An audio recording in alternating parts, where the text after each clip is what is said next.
खुद की पहचान करो।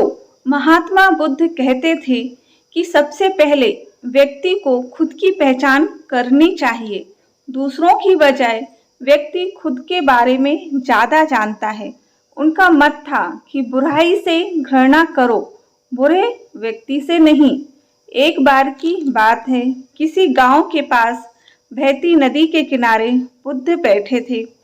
किनारों पर पत्थरों की भरमार थी, पर छोटी सी वह नदी अपनी तरल धारा के कारण आगे बढ़ती ही जा रही थी। बुद्ध ने विचार किया कि यह छोटी सी नदी अपनी तरलता के कारण कितनों की प्यास बुझाती है, लेकिन भारी भरकम पत्थर एक ही स्थान पर पड़े रहते हैं और दूसरों के मार्ग में बाधक बनते रहते हैं। इस घटना की सीख यह है कि दूसरों के रास्ते में रोड़े अटकाने वाले खुद कभी आगे नहीं बढ़ पाते, परंतु जो दूसरों को सद्भाव और स्नेह देता है वह स्वयं भी आगे बढ़ जाता है।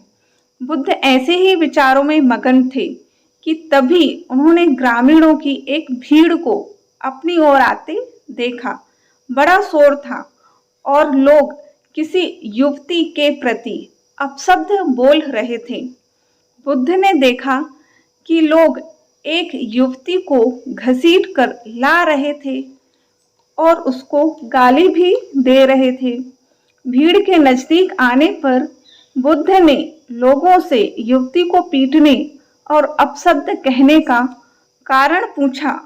लोगों ने कहा कि यह स्त्री व्यभिचारी है और हमारे समाज का नियम है कि यदि व्यभिचारी स्त्री पकड़ी जाए तो उसे पत्थरों से कुचलकर मार डालना चाहिए।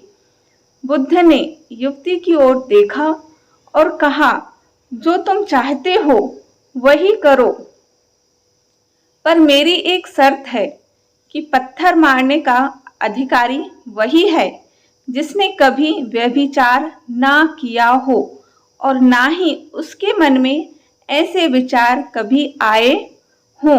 इतना कहकर बुद्ध शांत हो गए और चारों ओर मौन था। कुछ समय बाद लोगों की भीड़ मन में पश्चाताप का भाव लिए हुए वहां से विदा हो गई। इस घटना से यही सत्य उभरता है कि हम खुद अपने प्रति न्याय कर सकते हैं, दूसरों के प्रति नहीं, क्योंकि हमारी जानकारी दूसरों के विषय में अधूरी होती है।